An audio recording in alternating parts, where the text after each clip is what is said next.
Viewers আসসালামু আলাইকুম। আমার পিছনে আপনি একটি কেটিএম আরসি বাইক দেখতে পাচ্ছেন।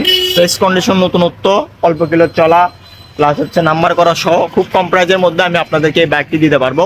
তো আজকের এই ভিডিওটির মাধ্যমে বাইকটির প্রাইস এবং কন্ডিশন সম্পর্কে জানাবো। তো ভিউয়ার্স চলুন ভিডিওটি শুরু করি। যদি বলি বাইকটা একদমই ফ্রেশ আছে, বাইকটিতে শুধু তেল তুলবেন আর চালাবেন। আর বাইকটির সামনের টায়ার এবং পিছনের টায়ার দুইটা টায়ার চেঞ্জ করা হয়েছে, মানে নতুন টায়ার লাগানো হয়েছে। সামনেরটাও নতুন একদম, প্লাস হচ্ছে আপনাদের পিছনেরটাও একদম নতুন, দেখতেই পাচ্ছেন টায়ারের দাগ সহ আছে। বাইকটি ঢাকার নাম্বার করা, ফ্রেশ আছে, প্রথম মালিকের গাড়ি, 2019 সালের মডেলের বাইক।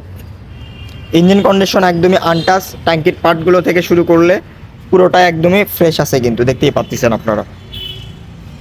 বাইকটি চলছেও কম, যেহেতু সেকেন্ড হ্যান্ড বাইক সেক্ষেত্রে তো একটু চালানো পড়বেই। তারপরেও বাইকটির প্রাইসও আমি আপনাদের জন্য খুব সীমিত দিব। সাউন্ড কোয়ালিটিও একদম বেস্ট, দেখতেই পাচ্ছেন। তো এখন আমি আপনাদেরকে এই বাইকটির প্রাইস সম্পর্কে বলবো। তো এই বাইকটির প্রাইস আমি আপনাদের জন্য দিচ্ছি 3,10,000 টাকা, হালকা একটু সম্মানী আছে। আপনারা আমাদের সঙ্গে স্ক্রিনে দেওয়া নম্বর যোগাযোগ করবেন। 3,10,000 টাকা বাইকটির প্রাইস, হালকা একটু সম্মানী করে দিব। কেটিএম আরসি ঢাকার নাম্বার করা, ফ্রেশ কন্ডিশন। যারা ফ্রেশে একটা কেটিএম বাইক কিনতে যাচ্ছেন সেক্ষেত্রে আপনারা আমাদের কাছ থেকে এই বাইকটি কিনতে পারেন। আর আমাদের ঠিকানা হচ্ছে বগুড়া সদর, নারুলি সাপি ক্লিনিক। আর আপনারা স্ক্রিনে দেওয়া নাম্বারে আপনারা আমাদের সঙ্গে যোগাযোগ করবেন। তো ভিউয়ার্স আজকের ভিডিওটি পর্যন্ত। আসসালামু আলাইকুম।